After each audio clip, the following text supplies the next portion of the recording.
So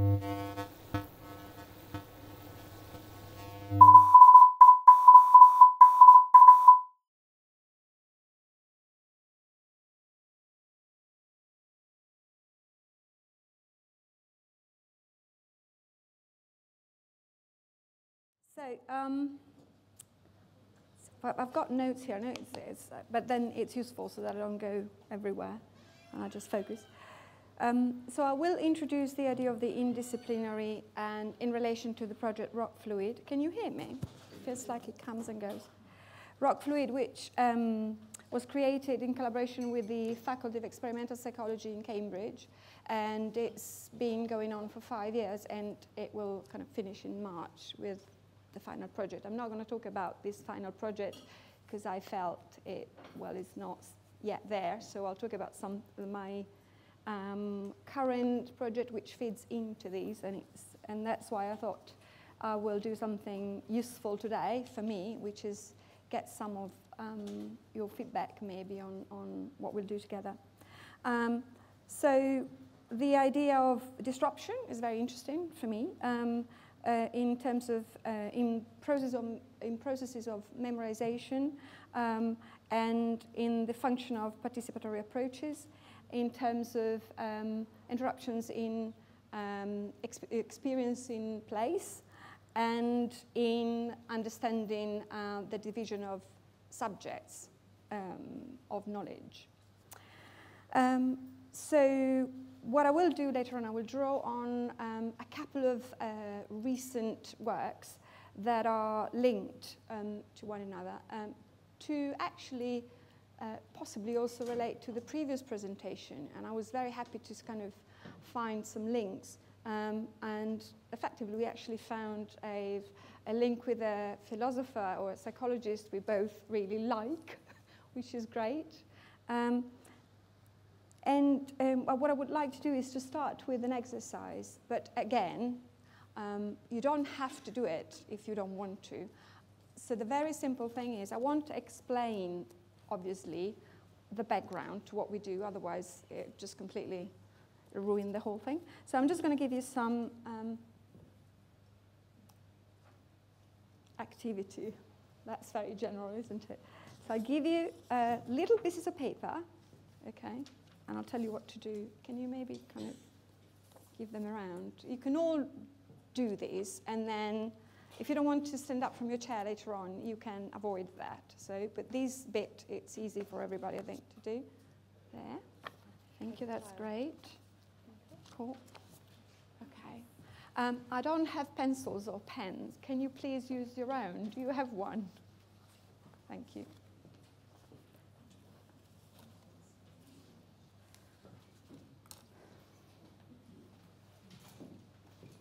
Can you tell me when you all have one piece of paper? Do you all have one?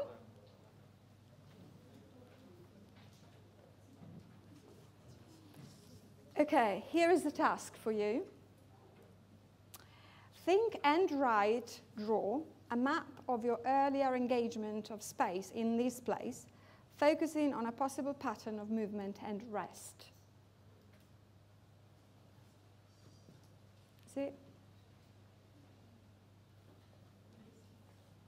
Yeah?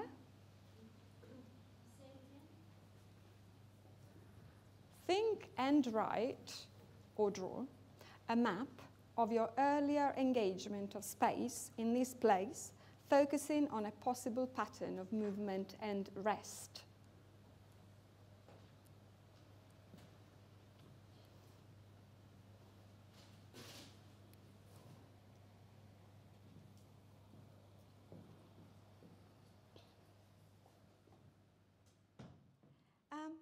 Can you please exchange your drawing or map with someone either next to you or behind you? Just exchange them.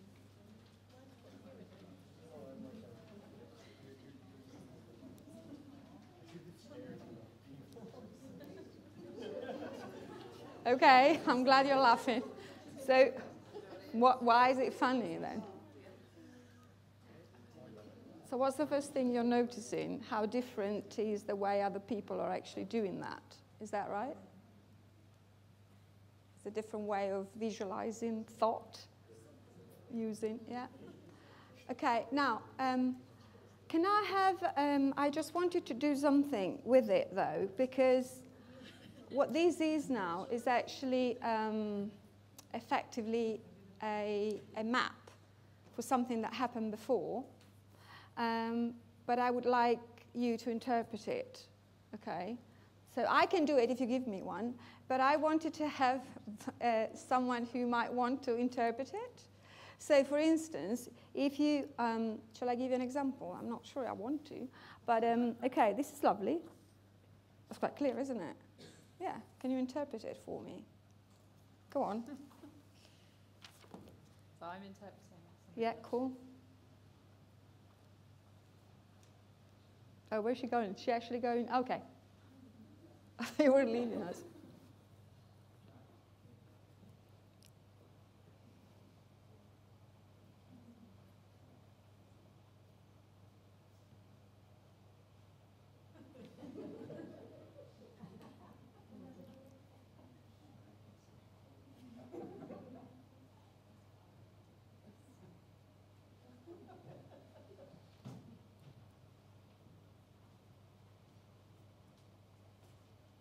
Great.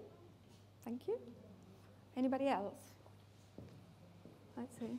Oh. That's a difficult one. Go for it. But there's no rest in there, is there? I don't rest. You don't rest. That's it. Let's see. I misunderstood and did it like outside. Oh, it's okay. It's all right. It's all right.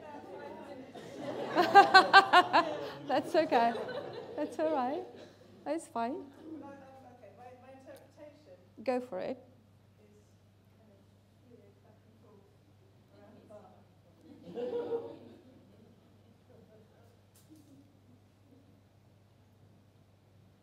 not sure about the rest, so I'll just rest here. Yep. Okay. Anybody else?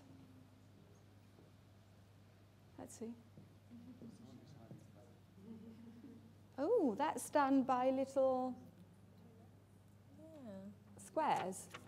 No, it's just a map. It's just a map of the place, and then that's going around. Okay. Does anybody have a more specific, or that can interpret it as movement and rest in a more specific way, do you think? Do you have one? Oh, okay, okay, okay. One at a time. It might be completely wrong. Go for it. But that's taking this space as the crossing. No, not the crossing, the street down there. Yeah? Shall I show it to everyone first? So yeah, do that. It's lots of spirals. Mm. There we are. Yeah. And I saw this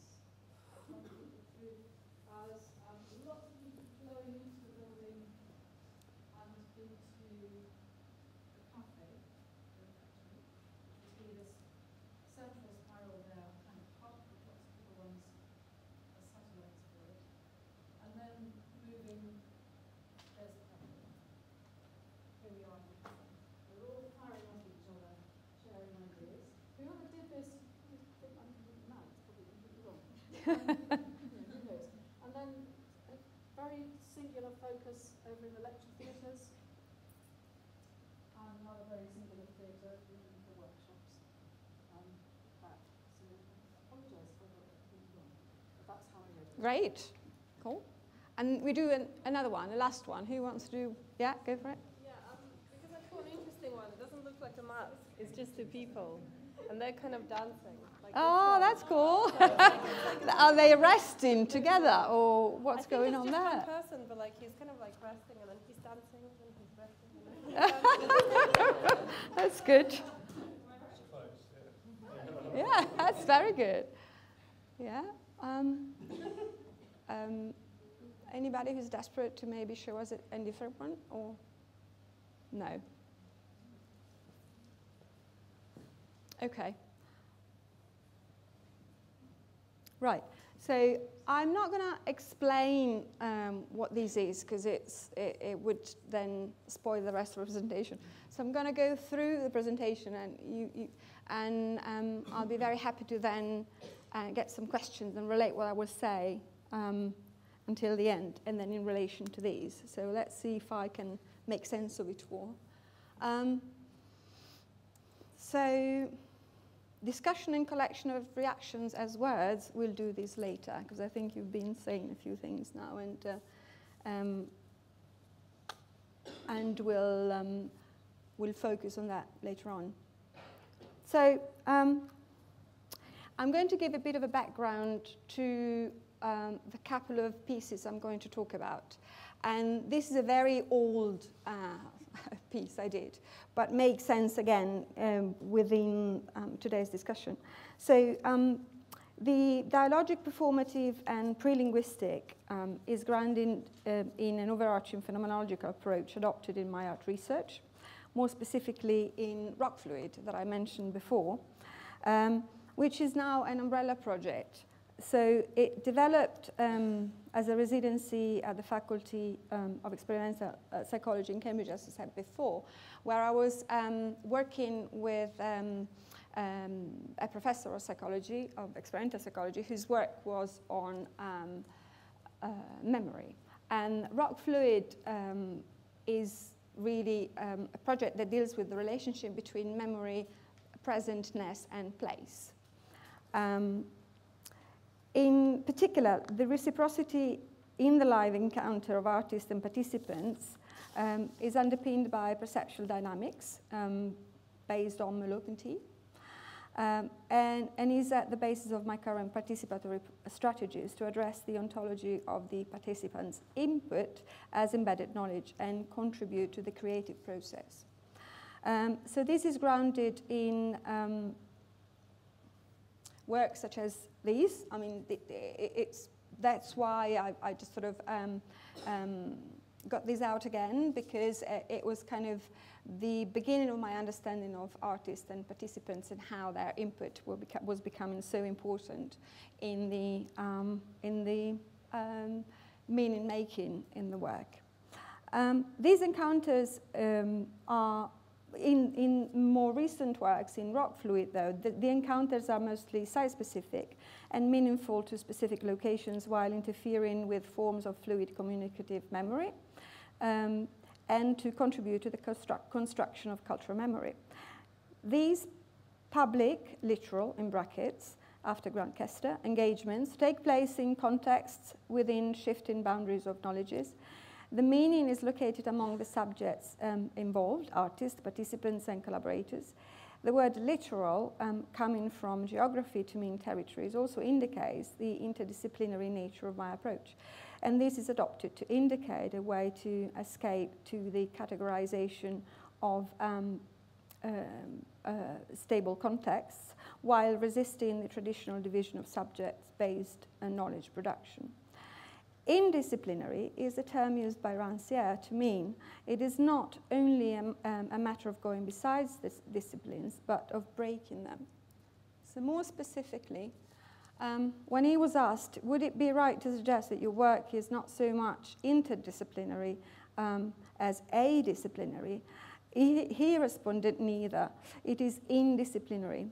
It is not a matter of going besides the disciplines, but of breaking them. My problem has always been to escape the division between disciplines, because what interests me is the question of the distribution of territories, which is always a way of deciding who is qualified to speak about what. The apportionment of disciplines refers to the more fundamental apportionments that separates those regarded as qualified to think from those regarded as unqualified, those who do the science and those who are regarded as its objects. Furthermore, these are my words, the indisciplinary research as art practice approach has a wider impact in society because it talks to, while engaging with, different audiences to share the transformation taking place from ideas to artworks, from raw matter to specific constructs, from subjective needs to shared meaningful actions. So this comes from a recent book chapter, but I haven't got them, but if you want to know more, I'll tell you later. So rockfluid is an artistic research, participatory and indisciplinary project informed by an investigation into the interchange between artist and artwork and the spectator and participant and the psychological, social and perceptual dynamics therein. This aims at building an awareness of how digital time has disrupted our sense of subjective time, looking at the Bergson's notion of present within duration. Is it fine? Yeah. And as produced by the body in space, and by Merleau-Ponty's reference to sensation as the basis for knowledge, pointing the attention to our perception of our body in space, microgeographies, our immediate proximities altered by the use of technology as a way of personalizing resistance to the global scape, through looking at personal space as non-verbal language of spatial intersubjectivity. Dialogic approaches, including Socrates and Dolci, addressing the ontology of participants' input as the embedded of knowledge, as said before. So live encounter in the form of dialogue within the process is one of the many manifestations, artistic and metalinguistic, where the method is embedded to become the work, and it is central to the construction of the meaning. Within this scenario of easy access to information, let me see, yeah. A great number of artists have opened up their practice to work, often blurring disciplinary boundaries and adopting new languages, and in more inclusive and participatory ways. So I'm going to...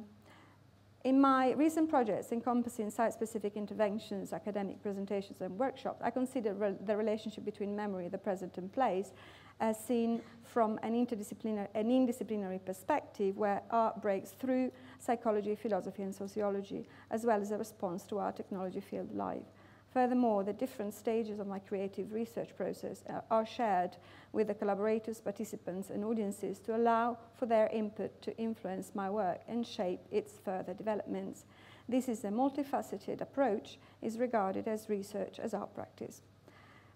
So the events are generally driven by the belief in experience as a vehicle for knowledge, Car 78, leading to producing a sort of practical knowledge intended as a form of insight embodied in what we do in the world. I consider artistic action in addition of artifacts as itself the embodiment of knowledge.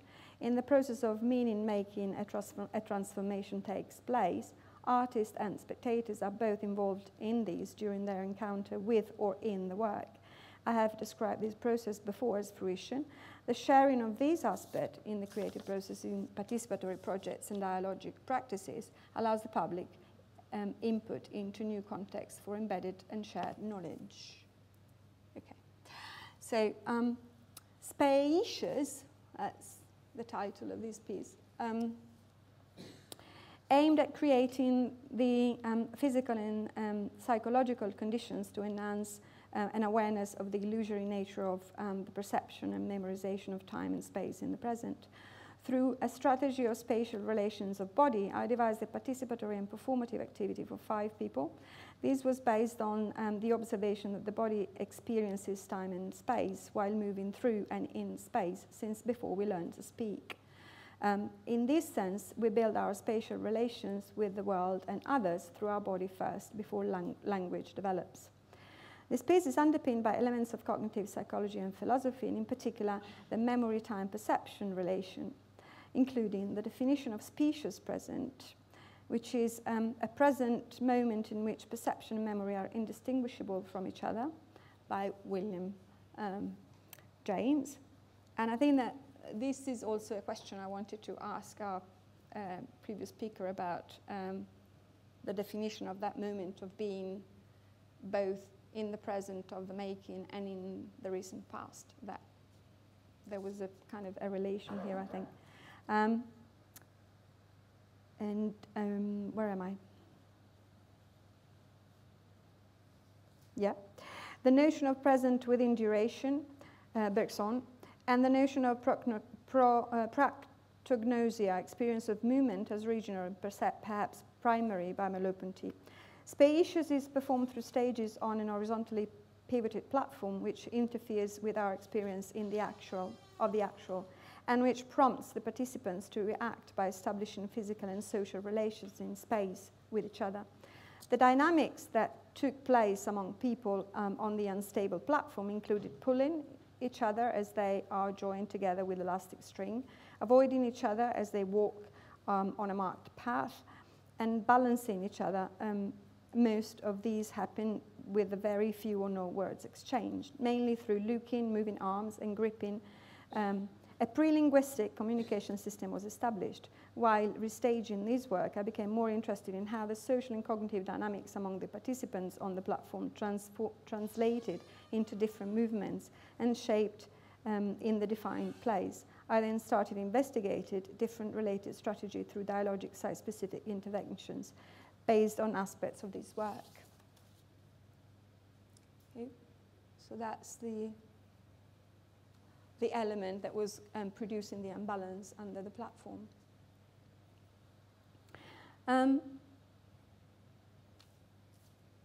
So phenomenologically, place is not the physical environment separate from people associated with it, but rather the indivisible, normally unnoticed phenomenon of person or people experiencing place.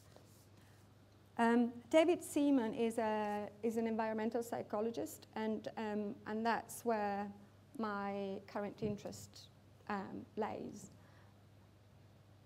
And a lot of this work is based on phenomenology and some other underpinning sort of aspects of my previous work as well. So out of the various projects, I've decided to present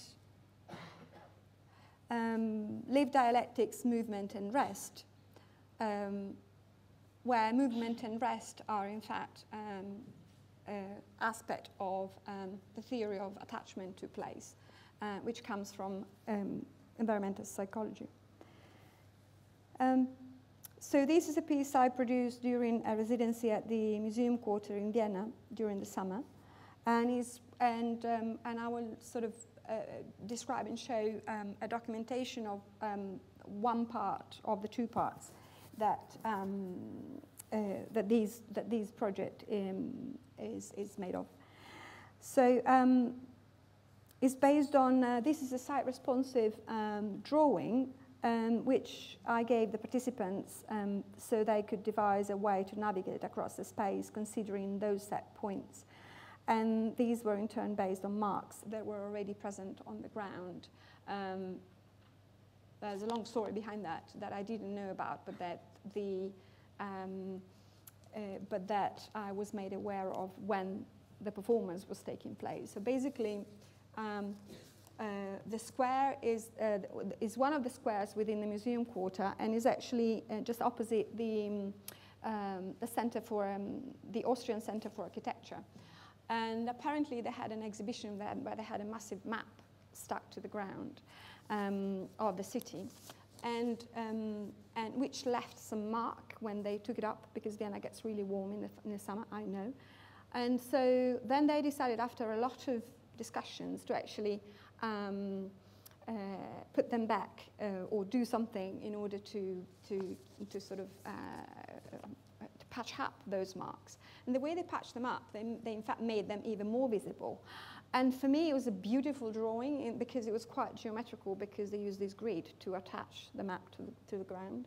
And so I used it, but then I didn't really know that it meant so much to them, and it sort of, that there was this background of conversations going on amongst all of the guys in the Museum Quarter as to what to do to it.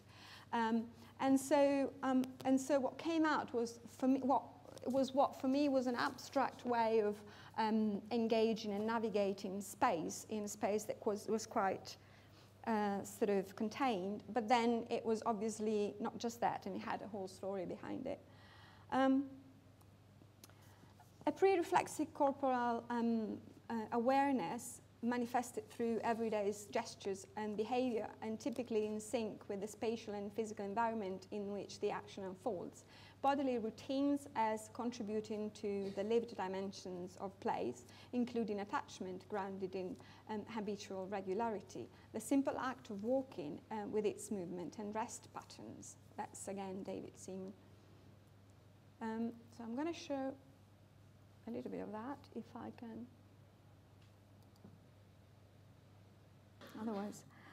And these are notes exchanged with the curator at the time, so it's kind of... to be in the museum quarter means, I said, that there is a very specific institutional label on space and what is produced here. The very spatial boundaries of this quarter are very well set. There are doors, gates to get in and out. So one wonders what might mean to produce and present something in the outdoor areas, the walk-through spaces in the museum quarter.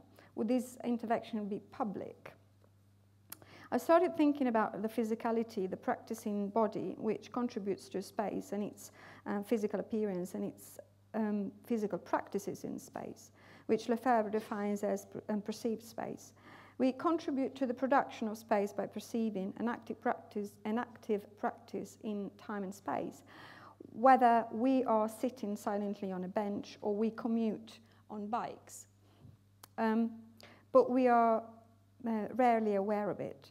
But then space is conceived theoretically and abstractly by appointed people, planners and architects, with a mandate to dominate space by physically shaping the space we live in, the conceived space. So the space around us, oh no, that's another one, but you don't want to see that. Okay, so I'm going to, yeah.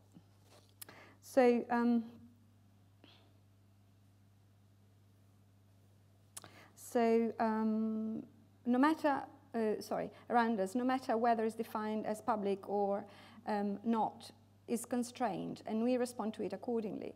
The museum quarter can be an interesting example and metaphor for this, but it is also paradoxically a space for art. The very institution of supporting creativity and investigation does operate within its own with its very own produced constraints. So what are you interested in? Well, place really, and attachment. Place as any environmental locus in and through which individual or group actions, intentions and meanings are drawn together spatially, Casey, 2009. Environmental psychologist David Seaman states that phenomenologically place is not, as I said before, the physical environment separate from people associated with it, but rather the indivisible, normally unnoticed phenomenon of person or people experiencing place. My work has been addressing our continuous engagement with place and how in the process of memorizing and recollecting our experiences, we change our very own perception of it. Our identity inevitably evolves within these dynamics and most importantly in relation to others. Place identity has been described as the individual's incorporation of place into the larger concept of self. As a person lives and creates memories within a place, attachment is built, and it is through one's personal connection to place that he or she gains a sense of belonging and purpose, which then gives significance and meaning to their life. As an artist recently developing almost exclusively site-specific projects in order to create the work, I tend to experience a deep sense of attachment to the place and then mourn a loss brought about by the following separation from it, a possible reenactment of my own ongoing condition. Is that the video going on in the background? It possibly is. Anyway. Years ago, I chose to leave my country of origin, and I still now find myself in the position of renegotiating who I am in relation to it on a daily basis. This is a very current and widely shared social condition, and its effect on the individual and society as a whole is hard to predict. I can only start looking into it subjectively and offer opportunities to others to do the same. In particular, recent political events in the UK have had a profound effect on my position as person and artist relating to others here, in Europe and beyond. While we all get more connected, borders close more and more. These changes the roles within a set of relations I thought I knew, but as it happens when working with people, one cannot really predict the input into the work. One can only change position if necessary, be on the receiving end and respond accordingly. Place is central to this process of identity formation and negotiation. A great contribution to understanding lived synergism of place is Merleau-Ponty, who defines body subject as a precognitive facility of the lived body to integrate its actions within the world at hand. A pre-reflexive corporeal awareness manifested through everyday gestures and behaviors, and typically in sync with the spatial and physical environment in which the action unfolds. So I'm looking into bodily routines as contributing to the lived dimensions of place, including attachment grounded in habitual regularity. The simple act of walking with its movement and rest patterns. I'm done. It's finished.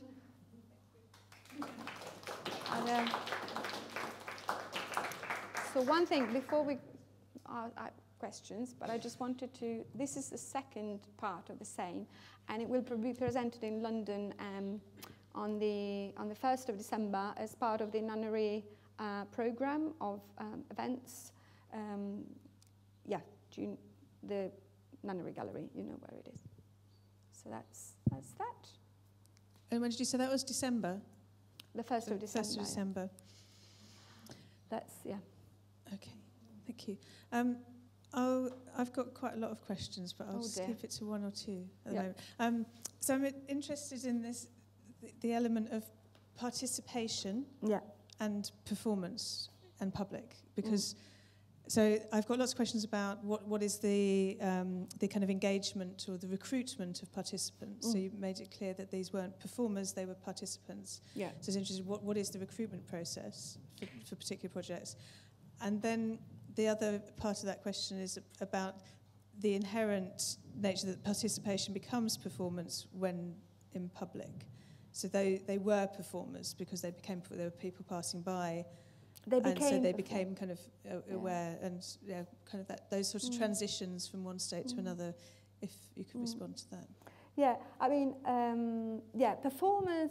Okay, so that was my PhD. So that was on performativity, but it was back in 2004 that I finished, which means that I've always been interested in performativity, and I think that at the time, it was the performative turn in all subjects, not just the arts, and it was to understand the performativity in the everyday's life and all of that. So it made sense for me to be very specific as to what I was doing and what.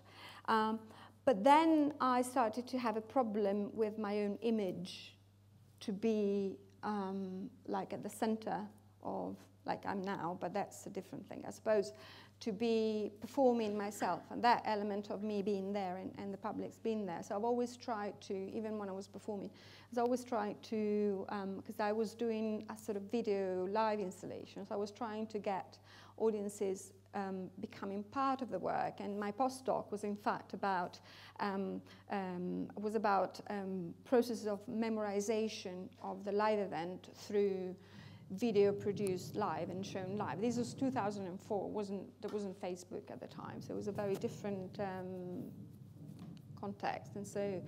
And I was working with video delays and things. Yes, this is the wind in my video. That's good. Are you bothered by it, or shall we leave it?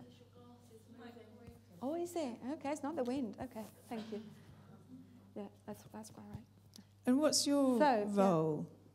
Yeah. Are you instigator? Are you director? Are you choreographer? Okay, so what I was going to say is that from there, so I developed this idea of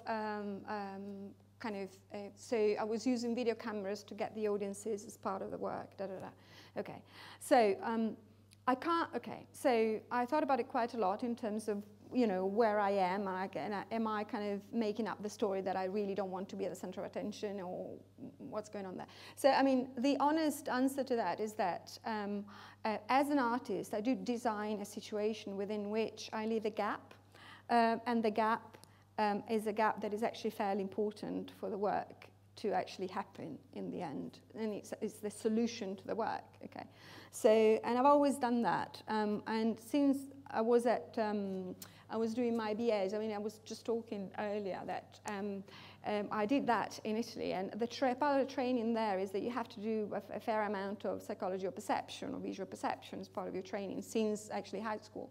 So I suppose I was always interested in that kind of element of, the Canizza triangle, where, you get people to look at something where there's a bit missing and your eyes go there and fill it up. And so I've always worked like that with different medias. And so it's quite naturally I got to the point where I'm constructing kind of more complex kinds of work whereby that is still the most important element. The way I do it now, it's quite organic. Actually, so because now institutions or people I work with or curators know that that's my interest. And I always find it a bit difficult, though, to kind of stage the work, but so that is not as sort of, at that time that happens, get all the public around it and do it, because I'm not interested in that kind of that kind of audience or performative event that is kind of, oh my gosh, we have to have so much people around it, otherwise it look really sad. I like the sad bit. I like when it's actually kind of naturally happening, organically happening in the daily life. So even, those two guys wearing that, they were walking around, and there was no it was advertised as happiness and people in the museum quarter, but actually they walked out around and people didn't really know. And I think that's, I like that. So there are two, obviously.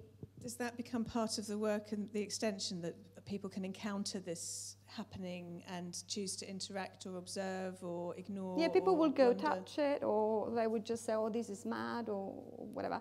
But I think for this particular one, what tends to happen is that people, see, that's a walking, passing through kind of square. People don't really do anything there. They just walk through. And this is what the museum quarter is. And my son, who was there with me, was saying, this is our new house. And on that logo is about, it's for the community of the museum. And I said, well, actually, is there a community here?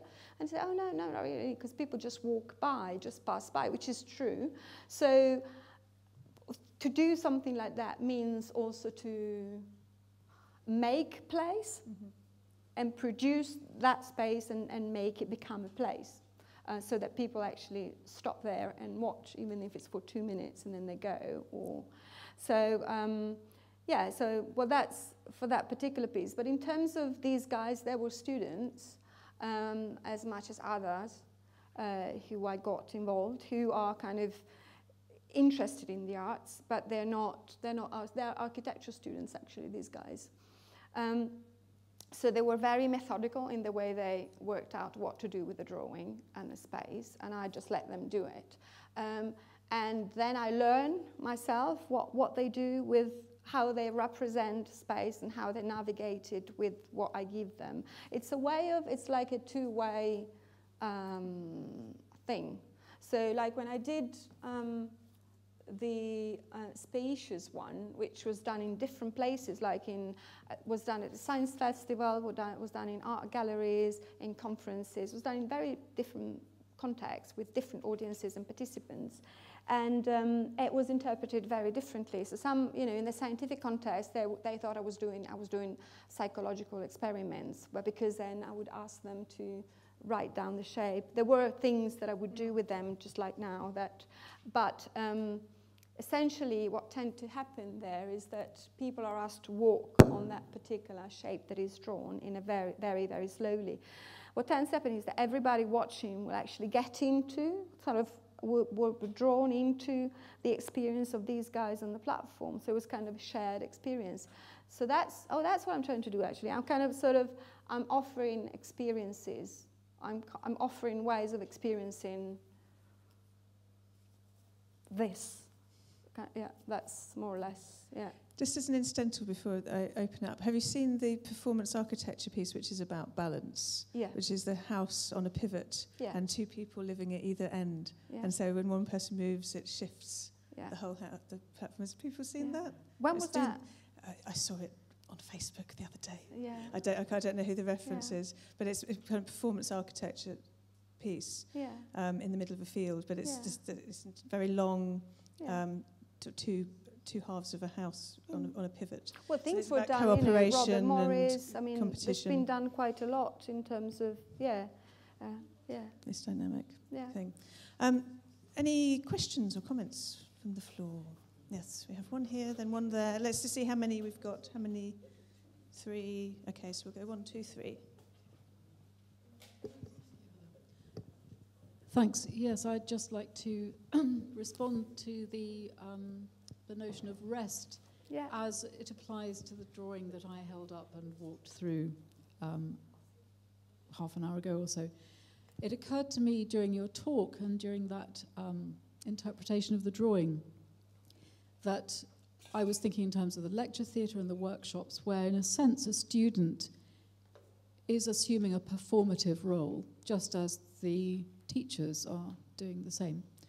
Whereas in the cafeteria where we huddled together, we were, in a sense, at rest. But I would argue that that was some of the most fertile thinking time that all of us shared. Oh, nice. And the drawing exhibited that really well with the central, sorry, I keep forgetting to hold it close, the central spiral surrounded by other spirals where they were not intersecting in the drawing, but you did have a sense that they were radiating out from one another.